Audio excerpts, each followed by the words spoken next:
Hi everybody, how are you? It's Mike Andrew once again, providing a short video with practical insights as it applies to business and leadership. Today's topic: to win in the marketplace, you must first win in the workplace. To win in the marketplace, you must first win in the workplace. That quote is attributed to a man by the name of Doug Conant. He's the former CEO of Campbell's Soup. I came across that quote a few years ago and it always resonated with me. So, to win in the marketplace, you must first win in the workplace. How? How do we do that? I think it's two things. One is something we've talked about in previous videos. You cannot get away with it. It's execution. We have to out-execute our competitors every day in almost everything we do, consistently. Execution. Now, what goes along with execution is having the people, the right people, the talent, enabling that talent. Roger Enrico, he's a former chairman of Pepsi. He once said that as chairman, I have two jobs. The first is to grow the business. The second is to identify and develop people who will help me achieve objective number one.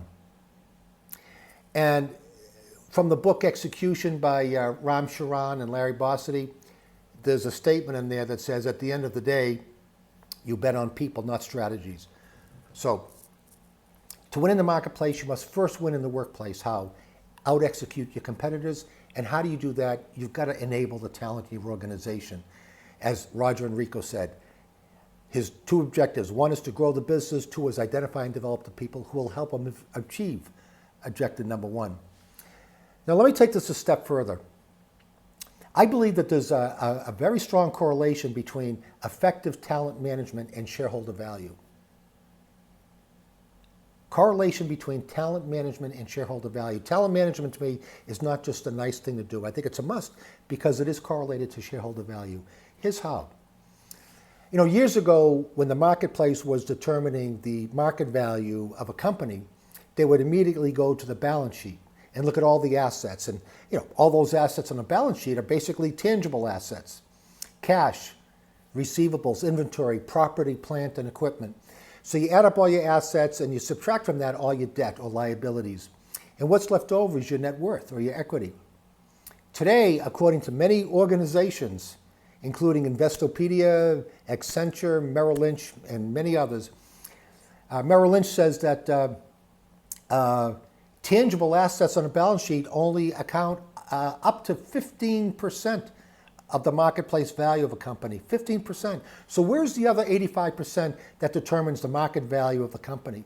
Look at Apple and Microsoft, Amazon. Their value isn't from their tangible assets, it's from the intangible assets. That's where the shareholder value, that's where the market value comes into play. And what are intangible assets? Knowledge, intellectual capital, the human capital, the talent, the culture, the brand, the quality of the management team. So those intangible assets now account to up to about 85%. Investopedia says that intangible assets are the key drivers of shareholder value. Accenture says that a staggering proportion of enterprise value depends not on its current operations, but on its intellectual capital and intangible assets.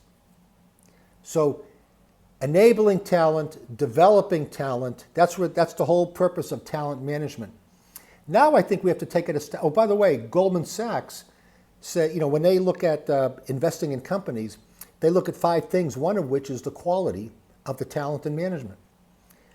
So not only do we have to enable talent and put together, talent management programs, because I believe it has correlation to shareholder value, but we have to sustain that, because we have to look at what are the talent requirements and succession requirements we have to meet our future growth objectives. In 2009, the Securities and Exchange Commission in the United States, they issued a bulletin that went out to public boards of directors, putting them on notice that they now have a fiduciary responsibility for succession management, talent, enabling, sustaining the talent, all part of the intangible assets which drive execution. And those intangible assets drive shareholder value. Our board, with the company I work with, what I like is they're driving. They've made a clear directive, succession management, and they monitor it every quarter. It's a very important part of what we do. So, to win in the marketplace, you must first win in the workplace. How? Execution. Out-execute your competitors.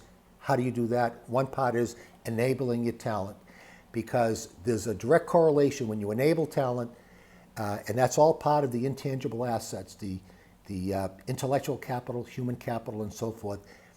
That has a correlation to shareholder value of the company, because up to 85% of a company's value today is driven by intangible assets.